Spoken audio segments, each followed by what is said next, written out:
Addition reaction वाला हम लोगों का सीरीज़ चल रहा था, जिसमें हम लोगों ने जो पहली एडिशन रिएक्शन सीखी वो थी आप लोगों की इलेक्ट्रोफिलिक एडिशन रिएक्शन। आज हम लोग फ्री रेडिकल एडिशन रिएक्शन पढ़ने जा रहे हैं। मैंने पहले ही तुम लोगों को बताया हुआ है कि जो एडिशन रिएक्शन होती हैं, अगर एडिशन रिएक्शन को हम क्लासिफाई करने जाएं तो टोटल आप एडिशन रिएक्शन को 3 पार्ट्स में क्लासिफाई कर सकते हो। पहला होता है इलेक्ट्रोफिलिक एडिशन रिएक्शन EAR, दूसरा होता है न्यूक्लियोफिलिक एडिशन रिएक्शन और तीसरा होता है फ्री रेडिकल्स, ठीक है, एडिशन रिएक्शन। तो इलेक्ट्रोफिलिक एडिशन रिएक्शन हमारा ख़त्म हो गया। आज हम लोग फ्री रेडिकल एडिशन रिएक्शन का एक पार्ट देखेंगे, कल हम लोग फ्री रेडिकल एडिशन रिएक्शन का दूसरा पार्ट देखेंगे और ये ख़त्म हो जाएगा। तुम्हें ये लगेगा कि अरे इतने ही एग्जाम्पल हैं क्या फ्री रेडिकल एडिशन रिएक्शन के? तो देखो, फ्री रेडिकल एडिशन रिएक्शन के और भी एग्जाम्पल माइट भी पॉसिबली हो सकते हैं, बट खैर फ़िलहाल के लिए हमको इतना जितना उसके लिए ज़रूरी है हम उतना ही जानेंगे।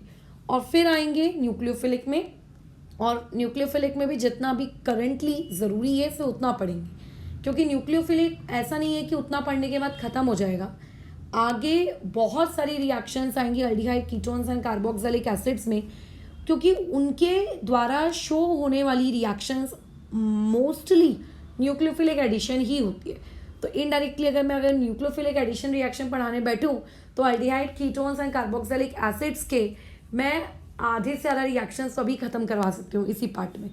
तो देयरफॉर जो ज़रूरी होगा उन्हें करेंगे, बाकी को हम अल्डिहाइड कीटोन्स वाले चैप्टर के लिए छोड़ेंगे, ठीक है, ताकि हमारा एडिशन रिएक्शन पे हम पूर्ण विराम लगा सकें जिस तरीके से हमने एलिमिनेशन में लगा दिया है। और उसके बाद हम लोग फिर आप लोगों के याद करो, मैंने बताया था कि सब्सटीट्यूशन हमारा अभी ख़त्म नहीं हुआ है, हमने सिर्फ न्यूक्लियोफिलिक सब्सटीट्यूशन पढ़ा है, वो भी अल्काइल में। तो हमें उसका इलेक्ट्रोफिलिक भी पढ़ना है, बेंजीन रिंग एरोमेटिक वाला भी पढ़ना है ना, तो वो सब पार्ट भी हमें कवर करने हैं। खैर चलिए शुरू करते हैं। तो आज का काम है हम लोगों का फ्री रेडिकल एडिशन रिएक्शन। तो तुम्हें याद होगा जिस दिन हम लोगों ने इलेक्ट्रोफिलिक एडिशन रिएक्शन पढ़ी, उसी दिन तुम्हारी लाइफ में एक नया रूल आया जिसको तुम लोगों ने नाम दिया था मार्कोनिकॉफ रूल, बराबर। तो आज जब तुम फ्री रेडिकल एडिशन रिएक्शन पढ़ने जा रहे हो, अगेन तुम्हारी लाइफ में एक नया रूल आने वाला है। इस नए रूल को हम लोग नाम देते हैं आप लोगों का एंटी मार्कोनिकॉफ रूल, मतलब जो मार्कोनी रूल के अपोजिट काम करता है, ठीक है। जो मार्कोनी रूल के कैसे काम करता है, अपोजिट काम करता है, उसके काम करने का तरीका उससे एग्जैक्टली अपोजिट है, ये वो रूल है। ज़रूरी नहीं है आप इसको एंटी मार्कोनी रूल कहो, इसके खैर बहुत सारे अलग अलग प्रसिद्ध नाम हैं, जैसे कि पर ऑक्साइड इफ़ेक्ट, आप इस नाम से भी इसको जानते हो, या फिर इसके पास एक और नाम होता है जिसको आप कहते हो खराश इफ़ेक्ट, ये भी उसी पर्टिकुलर इफ़ेक्ट में आता है। मतलब ये वही है, बट इसके 3 नाम हैं और कुछ नहीं। बाकी अब ये समझते हैं कि एंटी मार्कोनी रूल क्या है। तो देखो, लास्ट टाइम जब मैंने मार्कोनिकॉफ का रूल पढ़ाया था उस वक्त भी मैंने तुमको एक ही बात कही थी, आज भी मैं एक बात कह रही हूँ, हमेशा स्ट्रिक्ट टू मैकेनिज्म आप रहो, ठीक है। आप कभी भी किसी रूल के अकॉर्डिंग काम मत करो। जैसे ये सेम बातचीत मैंने तुम्हें सेट्जेफ के वक्त भी बताई थी और हफमैन के वक्त भी बताई थी। आप स्ट्रिक्ट रहो किस चीज़ से लेकर, अपने मैकेनिज्म को लेकर, क्योंकि मैकेनिज्म गलत नहीं हो सकती, रूल्स के में भी कहीं ना कहीं एक्सेप्शंस अराइज हो सकते हैं। तो रूल्स किसके लिए होती हैं? बोर्ड एग्जाम्स वगैरह के लिए बेसिकली होते हैं, कहूँ तो मैं सीधा सीधा, जिनमें कोई दिमाग वाला सवाल नहीं आता है, कोई हाई फंटिश सवाल नहीं आता है, सीधा रूल्स के अकॉर्डिंग वाला सवाल आता है, उन जगहों के लिए होता है। बट अगर आप JEE के ऑर्गेनिक तैयार कर रहे हो तो उस केस में आपको क्या करना होगा, मैकेनिज्म के अकॉर्डिंग चलना होगा, ठीक है, जो कि कोई कठिन बात नहीं है। चलिए समझते हैं। पहले तो ध्यान रखना, जब हम लोग मार्कोनिकॉफ रूल पढ़ते थे तो उस मार्कोनिकॉफ रूल में कार्बोकेटायन बनता था। तुम्हें थोड़ा सा कॉपी के पन्ने पलटने की नीड पड़ सकती है, और अगर तुम्हें मार्कोनिकॉफ याद नहीं है तो पहले जाओ उसको याद करके आओ, फिर आगे बढ़ना, नहीं तो मत देखना ये वाला काम। तो जहाँ तक तुम्हें याद होगा कि मार्कोनिकॉफ रूल जब हमने पढ़ा था तो उस रूल की मैकेनिज्म में, यानी कि इलेक्ट्रोफिलिक एडिशन रिएक्शन की मैकेनिज्म में, वहाँ पर कार्बोकैटायन बनता था। और हम लोग इस बारे में बातचीत करते थे कि भैया कार्बोकैटायन जहाँ जितना स्टेबल बनेगा तुम्हारा, है ना, हाइड्रोजन के आने के बाद कार्बोकैटायन बनता था। ये भी पॉइंट याद रखेंगे। सबसे पहले इलेक्ट्रोफाइल आता था, इलेक्ट्रोफाइल के आने के बाद कार्बोकैटायन बनता था, राइट, ओके। तो जो कार्बोकैटायन जितना स्टेबल होगा, जिस पर्टिकुलर पोजीशन पे जितना ज़्यादा स्टेबल होगा, बराबर उस पर्टिकुलर पोजीशन पे न्यूक्लियोफाइल आके लग जाएगा, है ना। यानी कि इलेक्ट्रोफाइल जब आता है अटैक करने के लिए, या आता था अटैक करने के लिए इलेक्ट्रोफिलिक एडिशन रिएक्शन में, तो वो सोचता था मैं ये वाले कार्बन पे जाऊं कि मैं वो वाले कार्बन पे जाऊं। फिर वो डिसीजन लेता था, ओ ये वाला कार्बन, ये वाले कार्बन का कार्बोकैटायन ना बहुत स्टेबल है, तो इसको ना मैं न्यूक्लियोफाइल के लिए छोड़ देता हूँ और मैं थोड़ा लेस स्टेबल के लिए पास चला जाता हूँ। ऐसा इलेक्ट्रोफाइल सोचता था, बराबर। और इसी को हम लोगों ने नाम दे दिया था मार्कोनी मतलब मार्कोनी रूल। मार्कोनी रूल में हमने क्या देखा कि आप लोगों के पास जहाँ कम हाइड्रोजन होते हैं, आप वहाँ पे बेसिकली अपना चिपका देते थे जाकर nucleophile. But the rule was कि जो डबल बॉन्ड के अक्रॉस जो दो कार्बन होते हैं, उनमें से जो सबसे स्टेबल कार्बन होता है उनमें से, ठीक है, आपको क्या करना पड़ता है, वहाँ पे न्यूक्लियोफाइल देना पड़ता है। और जो कंपैरेटिवली लेस स्टेबल होता है वहाँ पे आपको क्या देना होता है, इलेक्ट्रोफाइल। बस ये मेरा मार्कोनी रूल है और मैक्सिमम टीचर्स का भी यही रूल होगा। खैर, बट आप अगर बोर्ड्स की किताब पढ़ोगे या कोई भी शीट पढ़ोगे तो आपको रूल ये नहीं मिलेगा। रूल पता है क्या लिखा रहेगा, लेस हाइड्रोजन को पॉजिटिव पार्ट दो, सॉरी निगेटिव पार्ट दो, मोर हाइड्रोजन को निगेटिव पार्ट दो। अच्छा मैंने उल्टा बोल दिया क्या, please let me correct it. Less hydrogen वाले को निगेटिव पार्ट दो और उसके बाद मोर हाइड्रोजन वाले को पॉजिटिव पार्ट दो। बट मैं इस रूल के अकॉर्डिंग कभी नहीं चलती हूँ, मैं हमेशा कार्बोकैटायन के अकॉर्डिंग ही चलती हूँ। मैं दूसरों को भी यही सजेस्ट करूँगी। तो खैर अभी हम लोग आपके एंटी मार्कोनी की तरफ आते हैं। तो ये एंटी मार्कोनी वाला रूल क्या कहता है, अगर मैं रूल के अकॉर्डिंग बात करूँ तो रूल के अकॉर्डिंग बात करने पर हमको ये पता चलता है कि एंटी मार्कोनी वाला कहता है कि किसी भी रिएजेंट के पास दो पार्ट्स होते हैं। एक होता है उसका पॉजिटिव पार्ट और एक कहलाता है उसी रिएजेंट का निगेटिव पार्ट। तो जो रिएजेंट का पॉजिटिव पार्ट है, मार्कोनी क्या कहता था कि उसको ज़्यादा हाइड्रोजन वाले के पास दे आओ और निगेटिव को कम हाइड्रोजन के पास दे आओ। बट एंटी मार्कोनी कहता है कि जो रिएजेंट का निगेटिव पार्ट होगा वो निगेटिव पार्ट आपको कहाँ देना है, जहाँ पे क्या होंगे आप लोगों के पास मोर हाइड्रोजन, यानी कि एकदम मार्कोनी का उल्टा रूल। बोर्ड्स एग्जाम में ये पूछा जाता है पेपर में 1 या 2 मार्क्स के लिए, राइट मार्कोनी कॉफ रूल या राइट एंटी मार्कोनी कॉफ रूल। जब आप बोर्ड्स की बुक पढ़ोगे ना अल्काइल हैलाइड, उस अल्काइल हैलाइड में और या फिर अल्काइल हैलाइड में ही मेरे हिसाब से आपको ये मार्कोनी कॉफ और एंटी मार्कोनी कॉफ रूल मिलेगा। तो अब तुम एनसीईआरटी खोलना और एनसीईआरटी खोलकर अल्काइल हैलाइड चैप्टर पढ़ डालना। पूरा हो चुका है हमारा, बस वो आखिरी का बाकी है, वो बेंजीन रिंग वाला। खैर वो भी मैं पढ़ाऊंगी ना जब सब्स्टिट्यूशन, तो वो खत्म। सोचो हमने रिएक्शन मैकेनिज्म पढ़ी और उसी में हम लोगों का पूरा अल्काइल हैलाइड पूरा खत्म हो गया। यही होता है, आपको हर चैप्टर को पढ़ने की नीड ही नहीं पड़ती, आप बीच बीच में ही पढ़ लेते हो, पूरा कंप्लीट हो जाता है। चलो अब आगे बढ़ते हैं।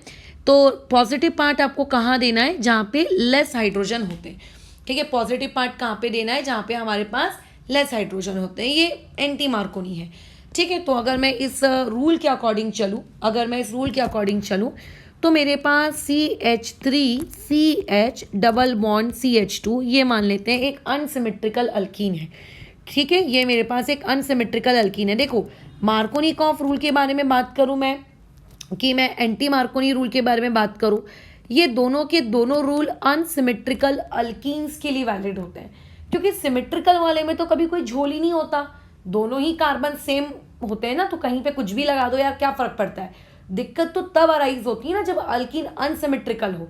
तो ये अनसिमेट्रिकल अल्कीन के लिए है, तो मैंने भी आपको अभी एग्जांपल में एक अनसिमेट्रिकल अल्कीन दी। इस अनसिमेट्रिकल अल्कीन में मेरे को एक H है मेरा जो रिएजेंट है, रिएजेंट कौन है यहाँ पे हमारा, यहाँ पे हमारा रिएजेंट है HBr। इस रिएजेंट के दो पार्ट्स होंगे, एक पॉजिटिव पार्ट होगा और एक उसका निगेटिव पार्ट होगा, बराबर। अब इसमें से मैं निगेटिव पार्ट किस कार्बन को दूं और पॉजिटिव पार्ट में किस कार्बन को दूं।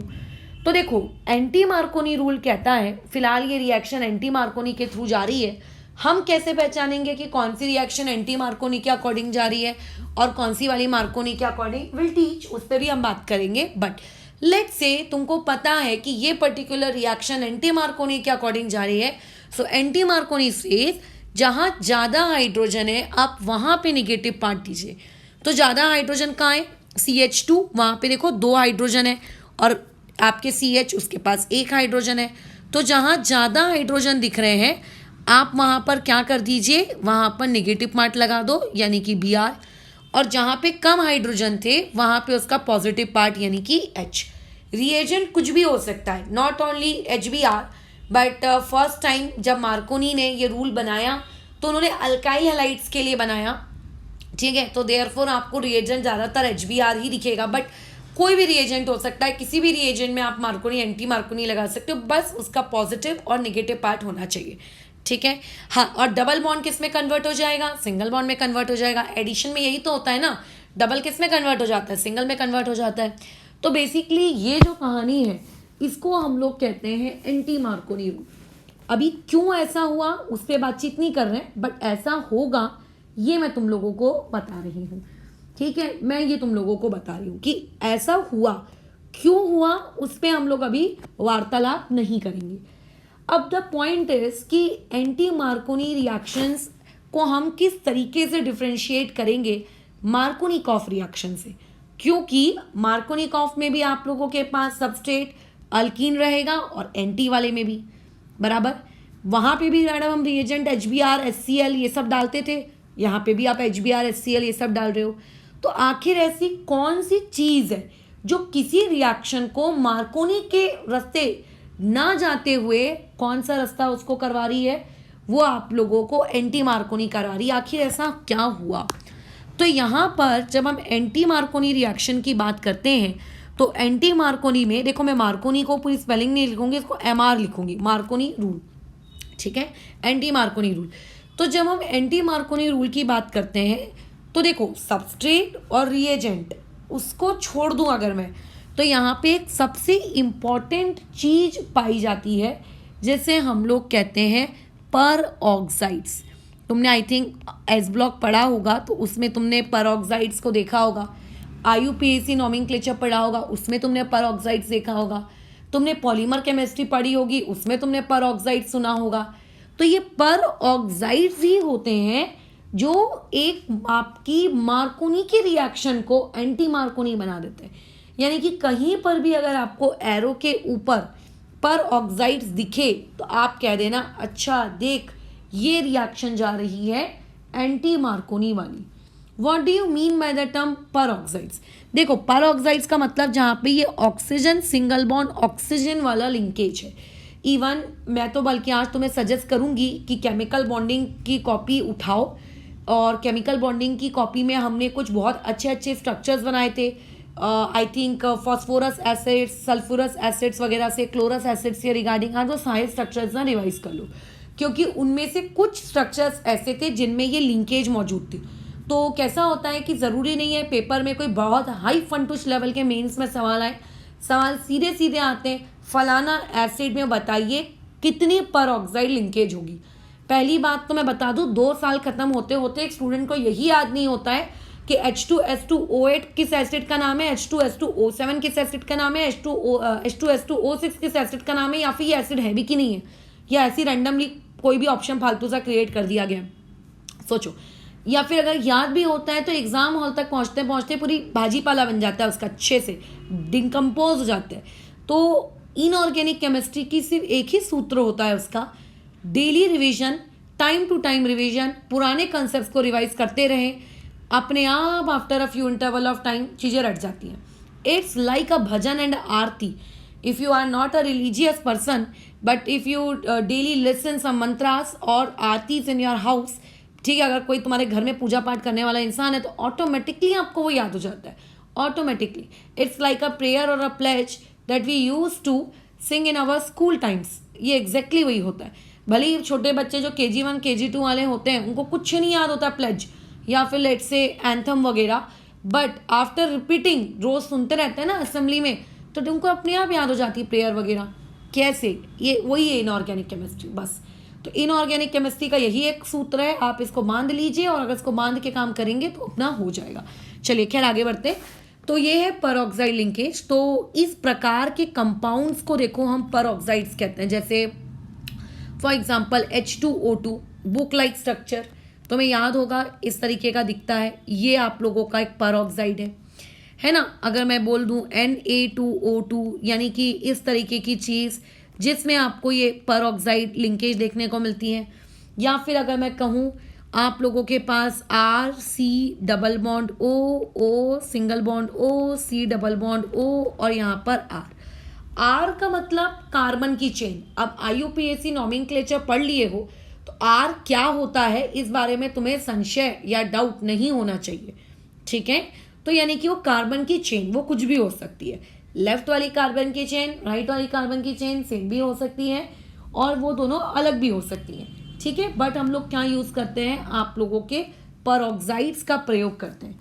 अच्छा, उसमें भी मैं बता दूं, मैंने कह तो दिया कि हम लोग एंटी मार्कोनी के लिए परऑक्साइड्स का प्रयोग करते हैं, बट स्पेशली हम लोग यहाँ पे ऑर्गेनिक परऑक्साइड्स यूज़ करते हैं, ठीक है। ऑर्गेनिक परऑक्साइड्स, ऑर्गेनिक परऑक्साइड्स मतलब जिनमें कार्बन की चेन, ये इस टाइप वाले, ठीक है, ना कि इस टाइप वाले, ये H2O2 Na2O2 ये इस टाइप के नहीं, ठीक है, इस प्रकार के नहीं, जनरली नहीं। कुछ ऐसी फ्यू रिएक्शंस में भी हो सकती हैं जिनके लिए आप उन्हें यूज़ कर रहे हो, बट ज़्यादातर आप इन्हीं ऑर्गेनिक परऑक्साइड्स का ही प्रयोग करते हो, ठीक है। क्यों यूज़ करते हो? क्योंकि परऑक्साइड्स के पास एक बहुत ही स्पेशल प्रॉपर्टी होती है। वो स्पेशल प्रॉपर्टी होती है फ्री रेडिकल को जनरेट करने की। क्या प्रॉपर्टी होती है इनके पास? स्पेशल प्रॉपर्टी जनरेट करते हैं ये लोग। बोलो कौन? फ्री रेडिकल्स ये जनरेट करते हैं।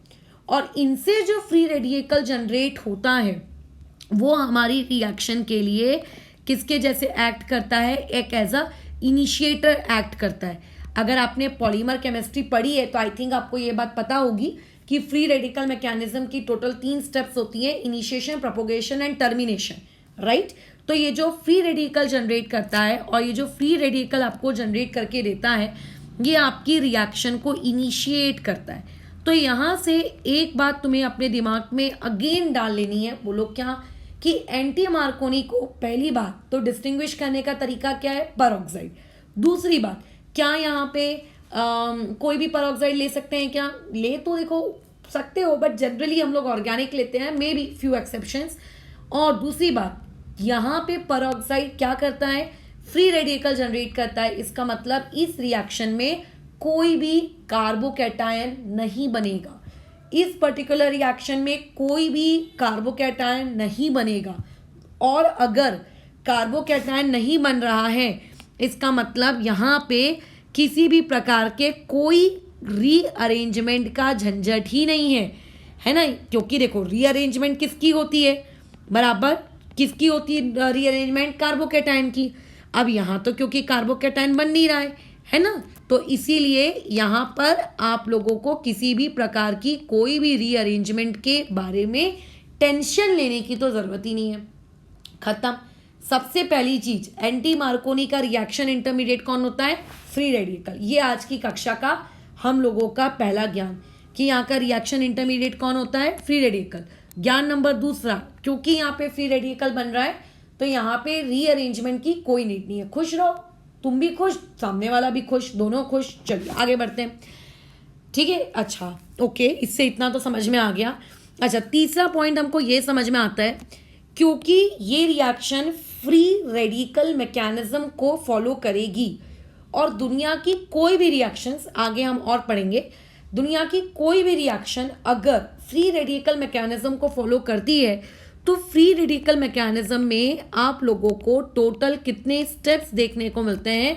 टोटल वहाँ पे आप लोगों को 3 स्टेप्स देखने को मिलते हैं। स्टेप नंबर 1 होता है आप लोगों का इनिशिएशन, ठीक है, वो मैं अभी सिखा के दूंगी।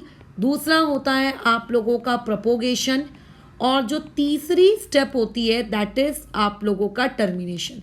ठीक है, खैर हम लोगों को ऑर्गेनिक केमिस्ट्री में तीनों स्टेप्स करके दिखा के कभी प्रोडक्ट नहीं बनाना पड़ता है। ये तीनों स्टेप्स की महत्व कहाँ बढ़ जाता है, आपके पॉलीमर केमिस्ट्री में आ जाता है। पॉलीमर केमिस्ट्री में आपको इन तीनों स्टेप्स को लिखना पड़ता है, बोर्ड एग्जाम्स में सवाल आता है, या फिर इनसे रिलेटेड प्रोडक्ट वगैरह बनाने में हेल्प होती है। बट ऑर्गेनिक में हम लोग डायरेक्ट आंसर लिखेंगे, एकदम इन तीनों स्टेप को से समझेंगे।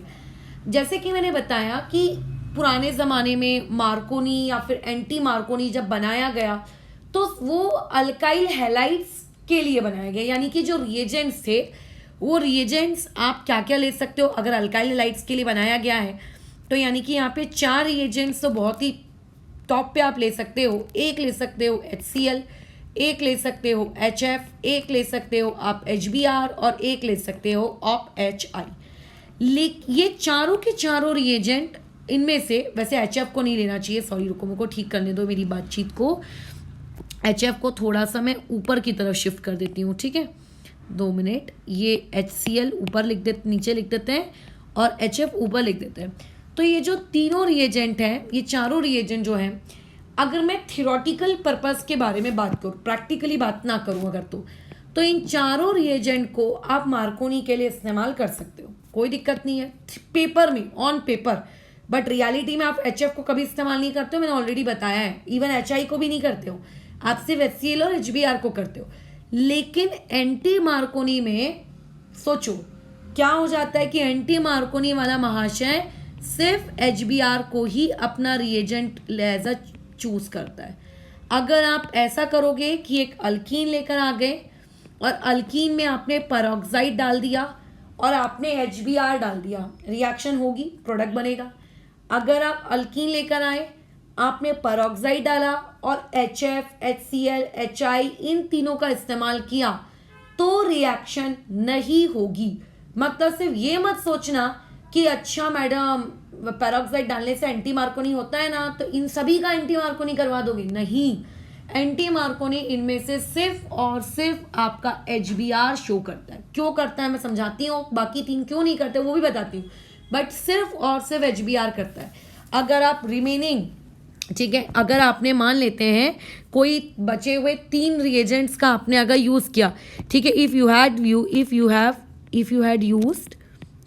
Used reagent A, B and D, ठीक है, अगर आप A, B एंड D को यूज करोगे किसके साथ, ठीक है, विथ आप लोगों का पर ऑक्साइड, किसके साथ बताओ, पर ऑक्साइड के साथ, देन आप लोगों की नो रिएक्शन, ठीक है, no reaction according to anti Markovnikov.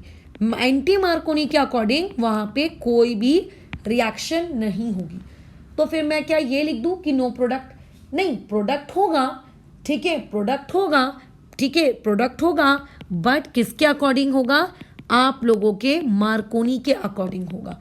यानी कि ऐसा मत सोचना कि पेरोक्साइड डाल दिया है तो एंटी मार्कोनी का होना निश्चित है, ऐसा नहीं है, ठीक है। ओके, चलिए आगे कंटिन्यू करते हैं।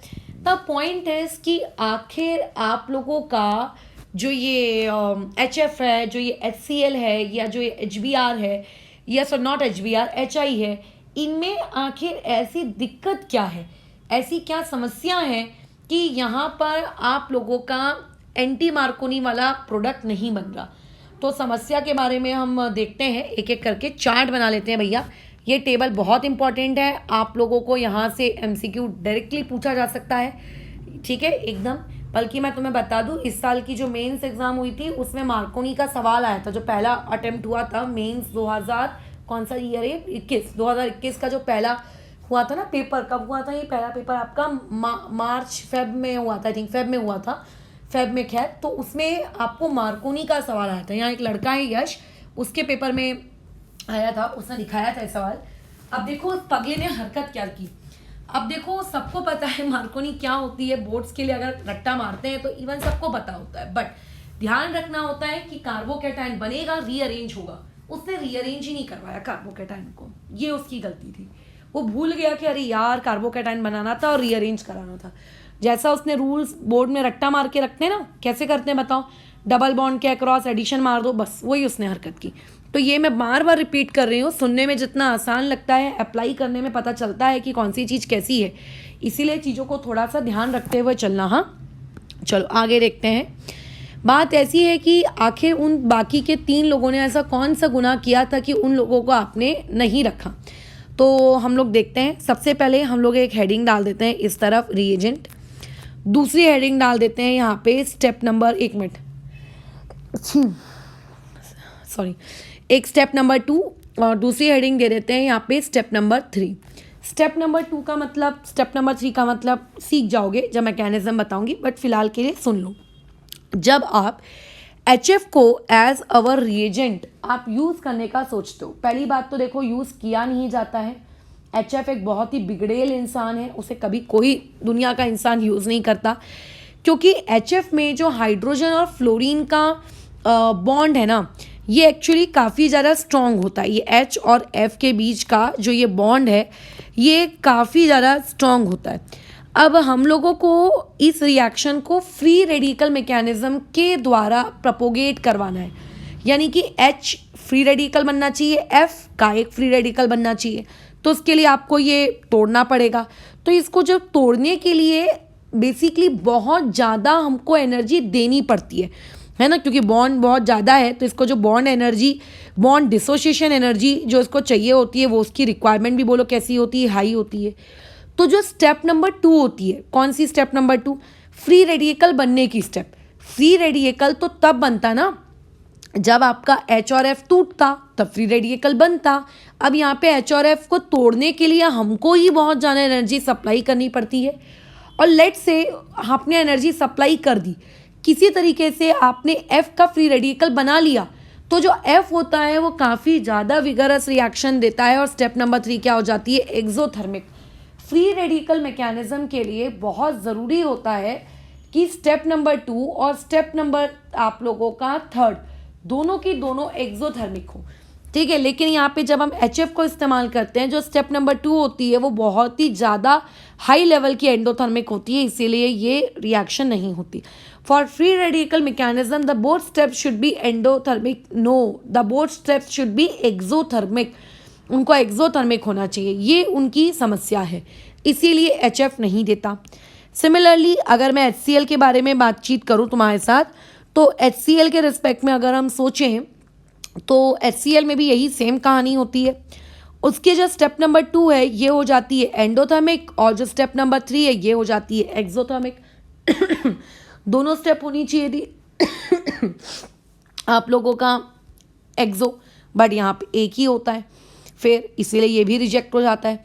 और अगर हम लोग बात करें HI की, तो HI में देखो जो स्टेप नंबर 2 होती है वो स्टेप नंबर 2 तो आपकी होती है एक्सोथर्मिक, चलो बहुत अच्छी बात है, लेकिन जो स्टेप नंबर 3 है वो हो जाती है एंडोथर्मिक, इसीलिए ये रिएक्शन भी नहीं होती। और अगर हम लोग कहें HBr की, तो HBr के लिए हर तरीके से सारी कंडीशंस बहुत ही फेमस होती हैं, मतलब फेवरेबल होती हैं, और दोनों ही स्टेप्स इसकी बोलिए कैसी होती है, एक्सोथर्मिक, इसीलिए ये फ्री रेडिकल मैकेनिज्म वाली प्रोसेस के थ्रू आगे बढ़ता है और एंटी मार्कोनी वाली रिएक्शन शो करता है, ठीक है, बराबर है।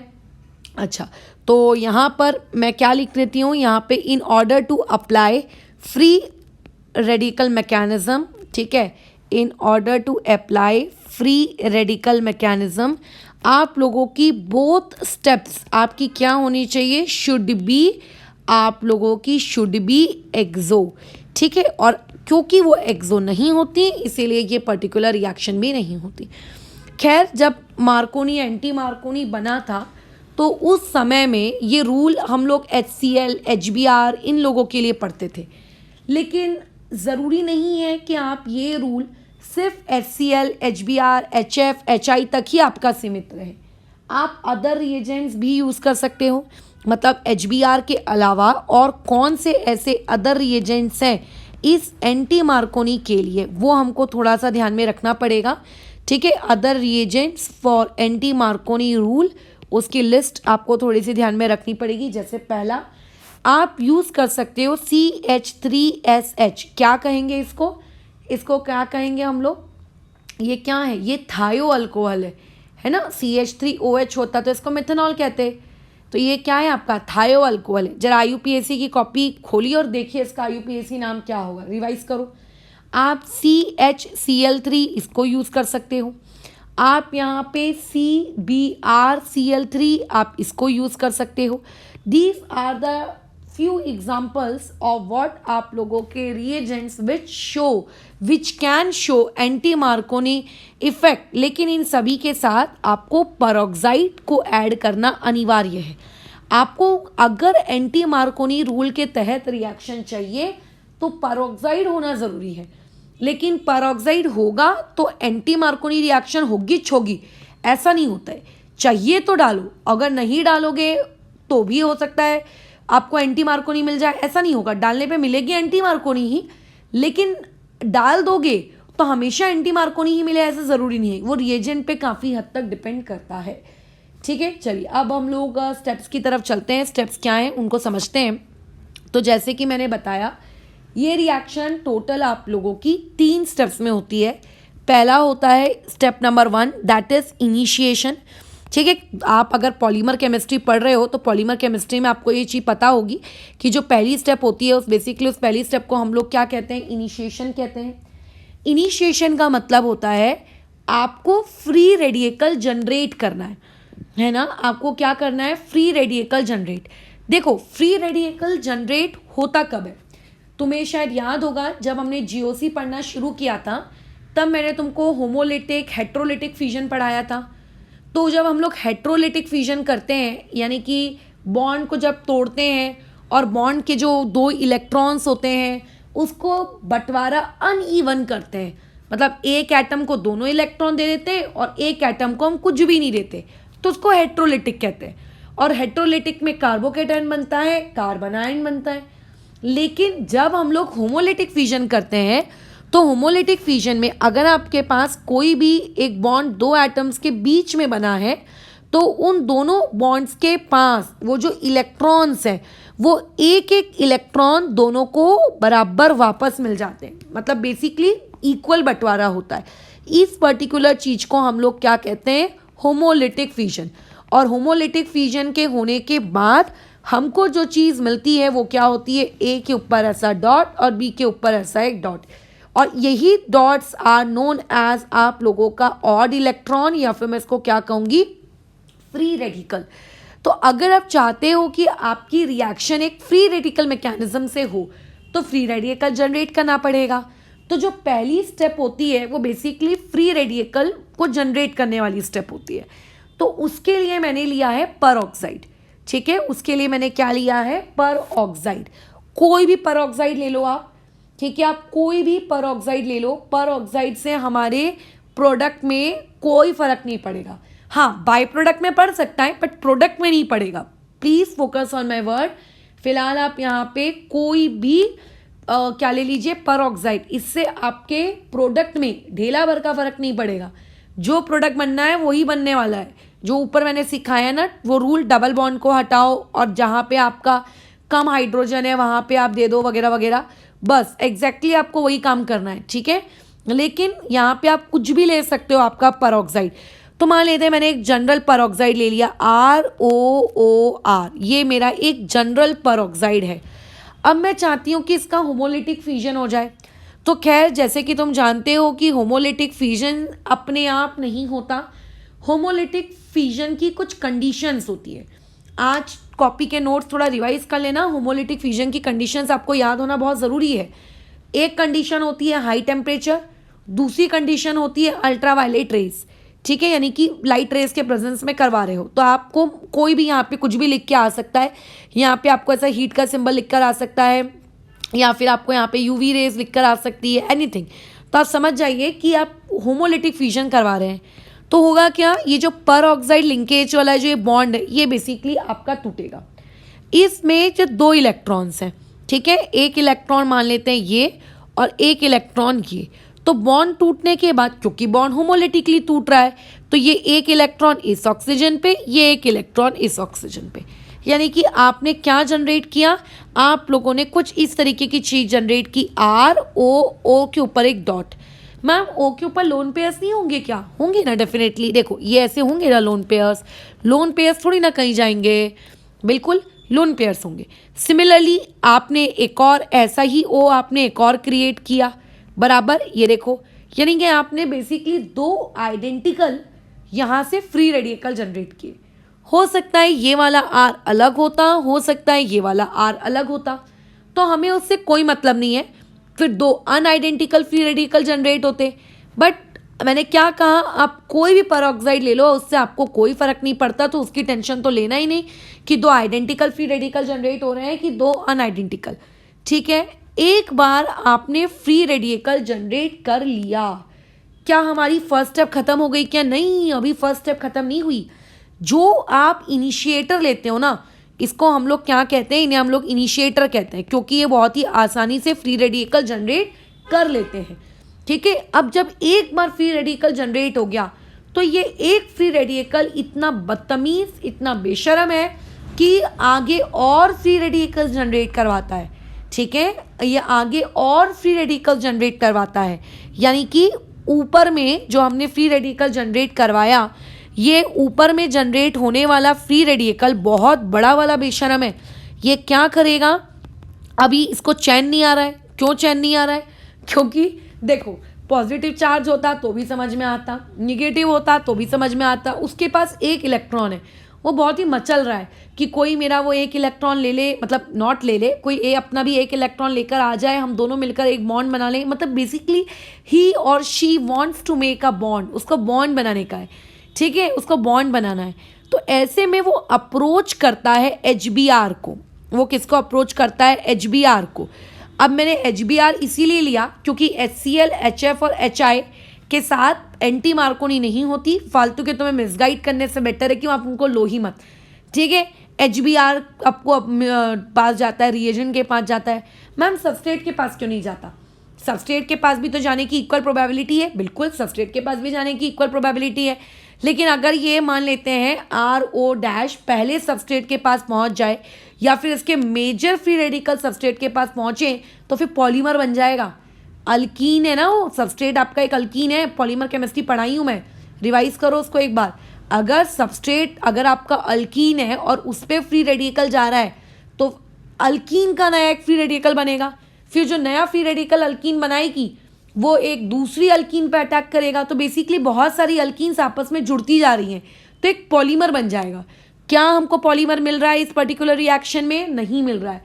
इसका मतलब ज़रूर इस RO- वाले फ्री रेडिकल ने आपके सबस्ट्रेट यानी कि अल्कीन पे पहले अटैक नहीं किया होगा, उसने अटैक HBr के ऊपर किया होगा। बहुत सारे थर्मोडायनामिक रीजंस हो सकते हैं कि हो सकता है HBr का अटैक ज़्यादा आसान हो as compare to that one, तो हम उस रीजंस में नहीं जाएंगे, बट अटैक इस पे हुआ होगा, अदरवाइज पॉलीमर बन गया होता। ठीक है, चलो क्या होगा देखो। अब RO- के पास दो ऑप्शंस हैं। बोलो क्या ऑप्शंस हैं? वो क्या करता है, वो पहुंचता है आपके H के पास। वो चाहे तो Br के पास भी जा सकता था, बट H का जो फ्री रेडिकल होता है वो हाईली अनस्टेबल होता है, तो इसीलिए वो अप्रोच करता है किसको? आपके H को, कि चल H, तेरे और Br के बीच में ये जो दो इलेक्ट्रॉन्स हैं, एक काम कर, ये दोनों इलेक्ट्रॉन्स तू अपने मतलब दोनों इलेक्ट्रॉन्स तो नहीं, तू अपना इलेक्ट्रॉन वापस ले ले, और Br तुम अपना इलेक्ट्रॉन वापस ले लो। और जैसे ही H अपना वो इलेक्ट्रॉन वापस लेगा, वो उसको ऑफर करता है कि अपन दोनों मिलकर क्या बना लेंगे? अपन दोनों मिलकर फिर क्या बना लेंगे? बॉन्ड बना लेंगे फिर। ठीक है, अपन क्या मिलकर बना लेंगे? बॉन्ड।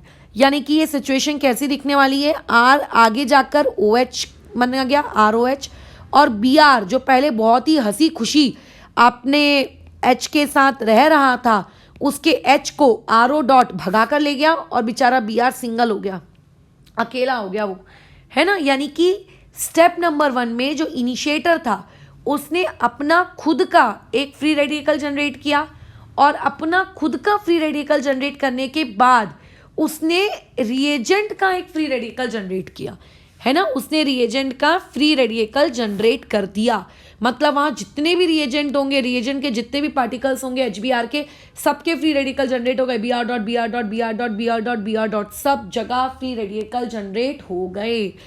अब आती है हम लोगों की स्टेप नंबर 2।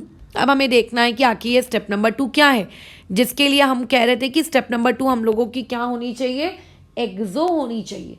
स्टेप नंबर 2 को कहा जाता है चेन प्रोपोगेशन स्टेप। प्रोपोगेशन का मतलब होता है फैलाना, ठीक है, इंग्लिश वर्ड है, आई थिंक मेरे से तो बेटर ही है तुम्हारी इंग्लिश, खैर। तो चेन प्रोपोगेशन का मतलब होता है कि ऊपर में जो नया वाला फ्री रेडिकल बना, ठीक है, नया वाला फ्री रेडिकल कौन है, नया वाला फ्री रेडिकल ये है आपका Br डॉट, ये नया वाला है फ्री रेडिकल। ये नया वाला फ्री रेडिकल चेन प्रोपोगेशन वाली स्टेप में अब अटैक करता है सबस्ट्रेट को, ठीक है, वो इनिशिएटर अटैक नहीं करता है। नया वाला फ्री रेडिकल किसको अटैक करता है, आप लोगों के सबस्ट्रेट को। वो आता है सबस्ट्रेट के पास, ठीक है, चलो चलो सबस्ट्रेट में तुम पे अटैक कर रहा हूँ, चलो चलो सबस्ट्रेट में तुम पे अटैक कर रहा हूँ, ठीक है भैया। सबस्ट्रेट आया, अटैक किया, उसने बोला चलो देखते हैं अटैक कैसा होता है, उस अटैक को समझने की कोशिश करते हैं। नया वाला फ्री रेडिकल कौन है, Br डॉट। मैं सिर्फ Br डॉट बता रही हूँ, बाकी के उसके लोन पेयर्स को मैं शो नहीं कर रही हूँ। मान लेते हैं मेरे पास कोई एक अल्कीन है, ठीक है, कौन सी अल्कीन है मेरे पास, let's say RCH double bond CH2, ये मेरे पास एक अल्कीन है और Br डॉट को इस पर्टिकुलर अल्कीन पे अटैक करना है। अब सुनो, ये उस पर अटैक करेगा। अब अटैक कैसे करता है, उस अटैक को समझिएगा, ठीक है, उस अटैक को आप समझिएगा कि कैसे अटैक करता है। वो डबल बॉन्ड के अक्रॉस जो कार्बन है ना, वो उन पर अटैक करता है। क्यों मैम, सिंगल बॉन्ड वाले पे क्यों नहीं, क्योंकि डबल बॉन्ड यानी कि पाई बॉन्ड यानी कि सिग्मा बॉन्ड से कमज़ोर होते हैं, तो जो कमज़ोर है वो उसको निकालने की कोशिश करेगा ना। बताओ, अगर मैं तुमको मान लेते हैं रियल लाइफ में कंपटीशन एक ऐसे स्टूडेंट के साथ दूं जो हार्डली कम मार्क्स ही स्कोर कर पाता है और एक ऐसे स्टूडेंट के साथ दूं जो बहुत ज़्यादा स्कोर कर पाता है, तो मैं बता, और अच्छा प्राइज़ एक ही है कि इसके साथ जीतोगे तो भी यही मिलेगा, उसके कंपेयर साथ में जीतोगे तो भी यही मिलेगा। तो हर कोई कैसा सोचेगा कि हमें एक ऐसा कॉम्पिटिटर मिलना चाहिए जो हमसे कमतर हो। ये रियल लाइफ है, सही में कोई ऐसा वो फिल्म वाला नहीं रहेगा कि नहीं हम तो अपने साथ का इक्वल वाला देखेंगे वगैरह वगैरह, कोई नहीं करेगा। सब वही करेंगे जहाँ पे उनको आसान पाथ मिल रहा हो, राइट। तो ऐसे में इसके पास ऑप्शन 2 है कि वो सिग्मा यानी कि ये वाले इलेक्ट्रॉन्स के साथ भी डिशुम करवा सकता था या फिर वो पाई इलेक्ट्रॉन्स के साथ करवाए, तो उसने चूज पाई को किया। तो अगर किसी के छोटे से दिमाग में ये डाउट भी आ रहा है कि सिर्फ पाई क्यों, क्योंकि pi electrons as compare to sigma electrons loosely held होते हैं। अच्छा, अब पाई इलेक्ट्रॉन्स तो दो जगह है, एक इस कार्बन पर भी है, एक इस हैशटैग वाले कार्बन पे भी है। तो Br डॉट इनमें से किस कार्बन पे अटैक करेगा, मुझको नहीं पता किस पे करेगा, आई डोंट नो। तो इमेजिन करते हैं कि उसने स्टार वाले कार्बन को अप्रोच किया। अटैक करने का मतलब होगा कि उसने स्टार वाले कार्बन को कहा कि स्टार वाले कार्बन तुमने, क्योंकि अपने वो 2 इलेक्ट्रॉन्स में से एक इलेक्ट्रॉन तुमने वापस मंगा लिया है, तो चलो अपन दोनों मिलकर बॉन्ड बना लें, ठीक है। ये होता है अटैक करने का मतलब। यानी कि सिचुएशन कैसी होगी, RCH सिंगल बॉन्ड CH2 के ऊपर का यानी कि हैशटैग वाले कार्बन के ऊपर फ्री रेडिकल है, बट जो स्टार वाला कार्बन था उसके ऊपर कोई फ्री रेडिकल नहीं है क्योंकि उसने Br के साथ क्या बना लिया, बॉन्ड। समझ रहे हो। दूसरी प्रोबेबिलिटी क्या हो सकती है कि वो Br डॉट हैशटैग वाले को लालच दे कि हैशटैग वाले चलो मैं तुम्हारे पास आ रहा हूं अपना बॉन्ड बनाने के लिए, तो हैशटैग वाला बना लेगा और स्टार वाला अकेला रह जाएगा। यानी कि RCH और नीचे बोलो क्या लटक रहा है, आपका Br लटक रहा है। नॉट ज़रूरी कि नीचे आप Br लटकाओ, तुम्हारी मर्जी भाई, तुम ऊपर भी लटका लो, ठीक है, तुम्हारी मर्जी है, तुम कहीं भी लटका लो। तो इस बार हैशटैग वाले ने Br को अपने साथ चिपका लिया। तो जब हैशटैग वाला Br को अपने साथ चिपकाएगा तो जो बेचारा स्टार वाला है उसके ऊपर फ्री रेडिकल हो जाएगा, है ना। तो मुझे एक बात बताओ कि इसमें Br आ गया, जब हम लोग इलेक्ट्रोफिलिक एडिशन रिएक्शन करते थे तो थोड़ा अपने दिमाग पे जोर डालो, पहले H आता था कि पहले Br आता था, पहले H आता था और यहाँ पे पहले Br आ गया। अब मुझे बताओ यहाँ पे फ्री रेडिकल जनरेट हुआ, ये देखो ये कितने डिग्री का फ्री रेडिकल है 1 और ये कितने डिग्री का फ्री रेडिकल है 2। अब तुम्हें तो पता ही है 2 डिग्री के जो फ्री रेडिकल होते हैं वो क्या होते हैं, ज़्यादा स्टेबल होते हैं। तो अब पहली स्टेप में तो Br आ चुका है, HBr को आना था, Br आ चुका है। अब बोलो नेक्स्ट स्टेप में कौन आएगा, नेक्स्ट स्टेप में अब H आएगा।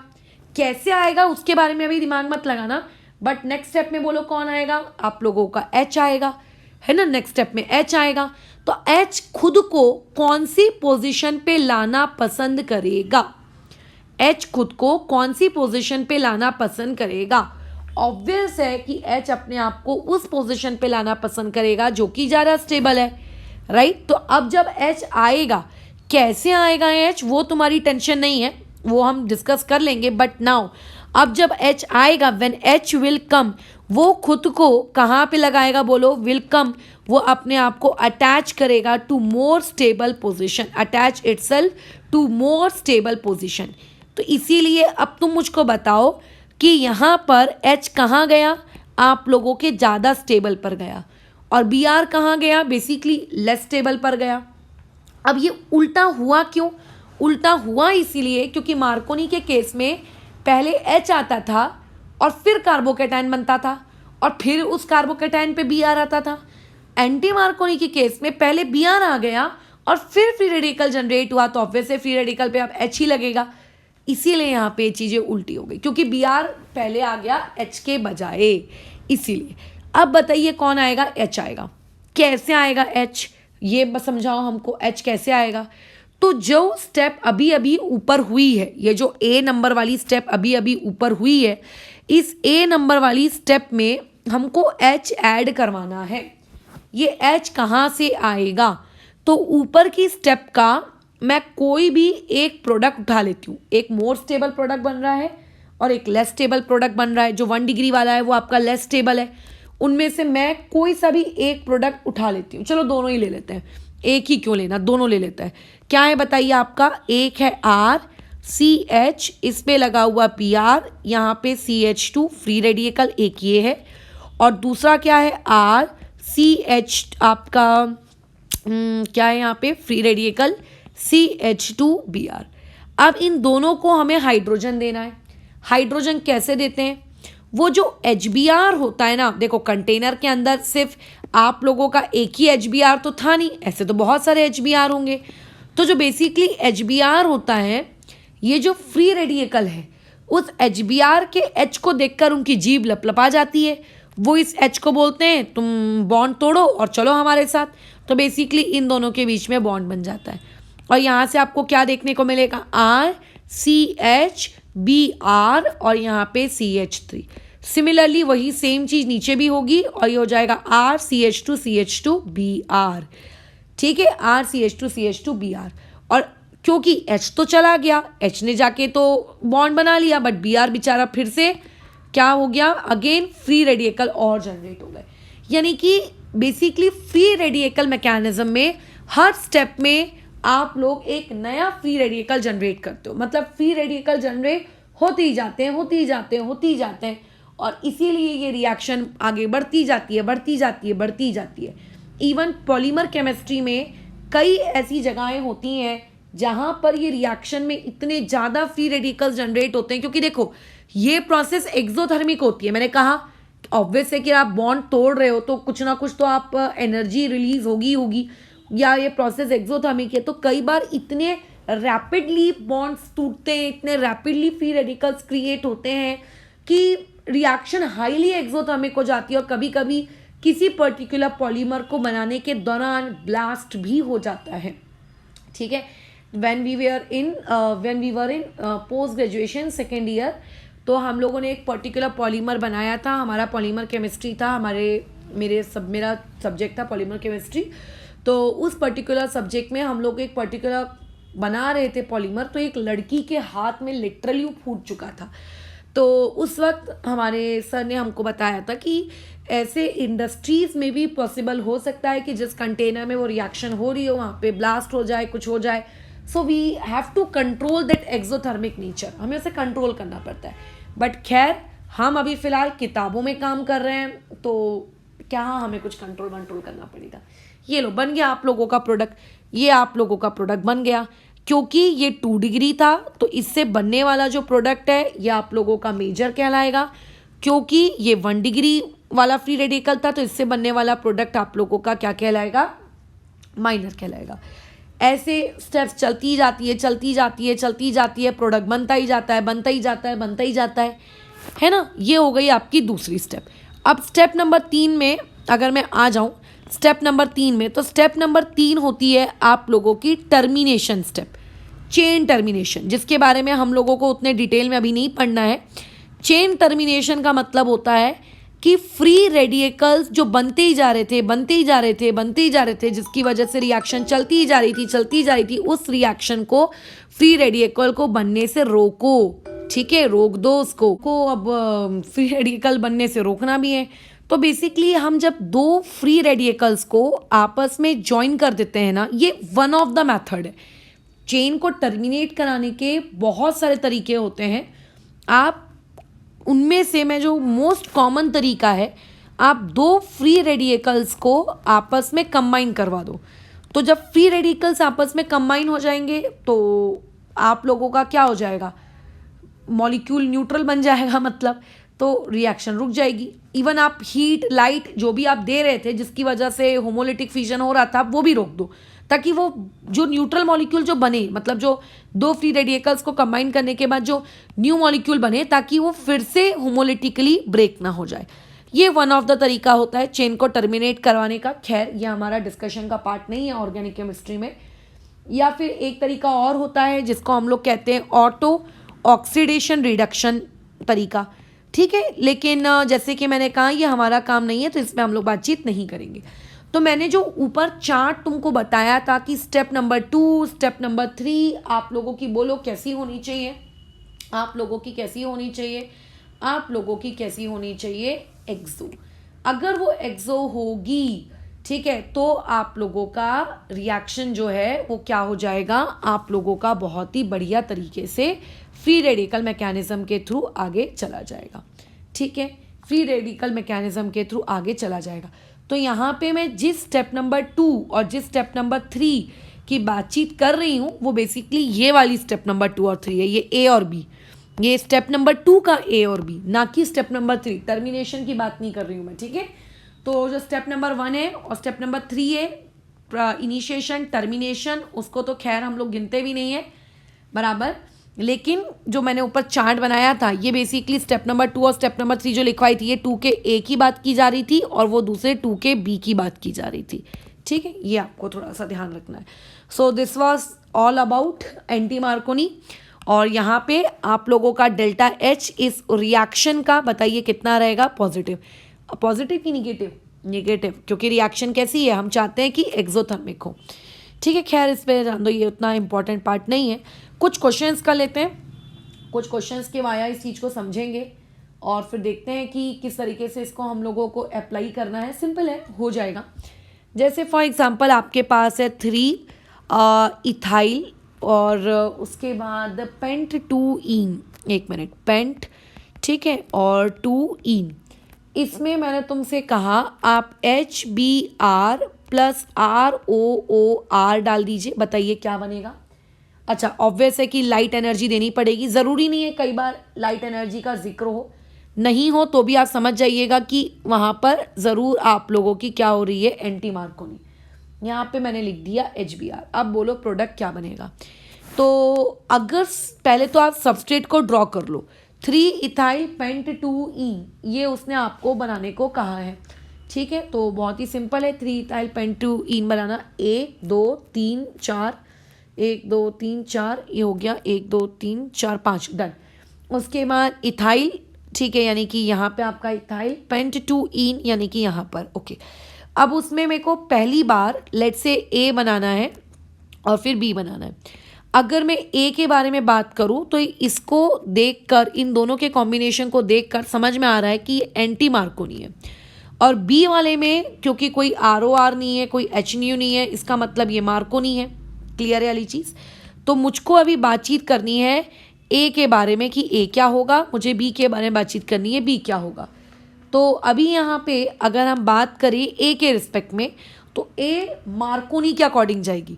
और मार्कोनी में आपको ये डिसाइड करना होता है कि आपका कार्बोकेटायन कहाँ ज़्यादा स्टेबल है, जहाँ ज़्यादा स्टेबल है वहाँ निगेटिव पार्ट लगाओ होगा प्रोडक्ट। यहाँ पे आपका सबसे स्टेबल कार्बोकेटायन कहाँ बनेगा, इस स्टार वाली पोजीशन पे बनेगा कि हैशटैग वाली पोजीशन पे बनेगा, कार्बोकेटायन।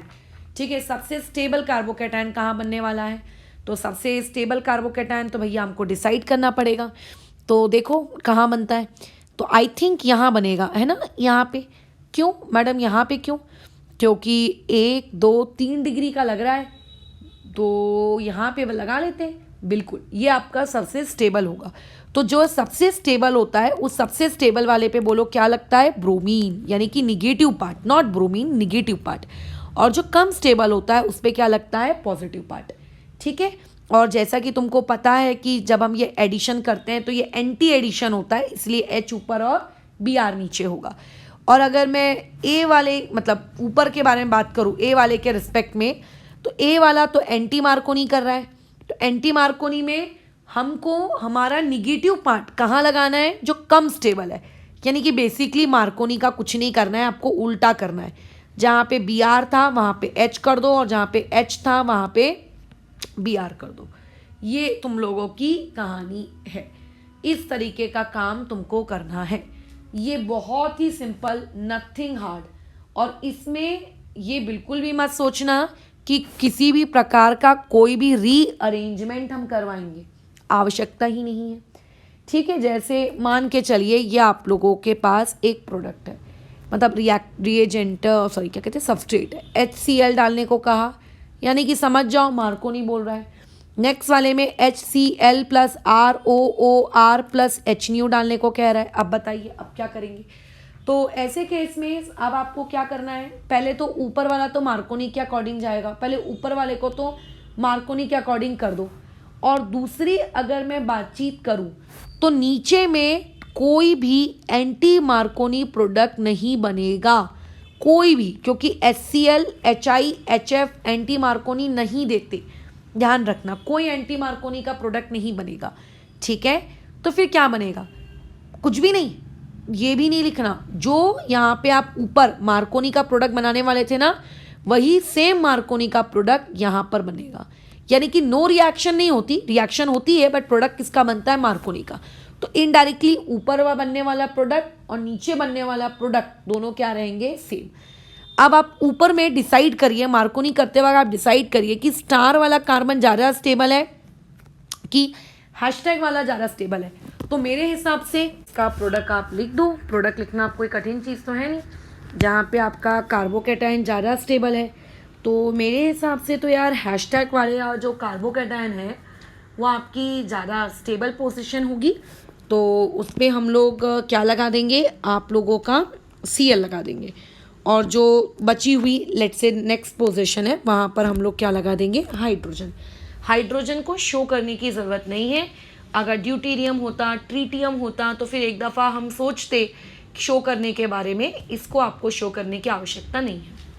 ठीक है। तो ये कहानी थी तुम लोगों के एंटी मार्कोनी को लेकर। अब मैं को एक बात बताओ, इसमें अगर मैं 50 स्ट्रोक और इलस्ट्रेशंस ले लूँ तो कोई मतलब का है क्या? नहीं, रूल इज़ क्लियर ना, बस खत्म। तो इस चीज़ों को याद रखना। अभी ये तो हो गया फ्री रेडिकल एडिशन रिएक्शन की एक कैटेगरी। अब फ्री रेडिकल एडिशन रिएक्शन की एक दूसरी कैटेगरी भी होती है, ठीक है, जिसमें हम लोग आपका क्या कहते हैं, X2 यानी कि F2 Cl2 Br2 I2 ऐसे लोगों को डबल बॉन्ड के अक्रॉस ऐड करते हैं। लेकिन मैम इन्हीं चारों लोगों को तो हमने अभी अभी इलेक्ट्रोफिलिक एडिशन रिएक्शन में भी ऐड करवाया था, बिल्कुल, जहाँ पे आपने एंटी एलिमिनेशन बताई थी मैकेनिज्म, बिल्कुल। तो इन्हीं चारों लोगों को आप फ्री रेडिकल के अकॉर्डिंग भी ऐड करवा सकती हूँ, ये मैं बता रही थी। ठीक है। और मैं जैसे कि बता चुकी हूँ कि रिएजेंट ज़रूरी नहीं है आप लोगों का HBr ही हो, ज़रूरी नहीं है कि रिएजेंट कोई आपका HCl टाइप के ही लोग हो, कुछ और भी हो सकता है।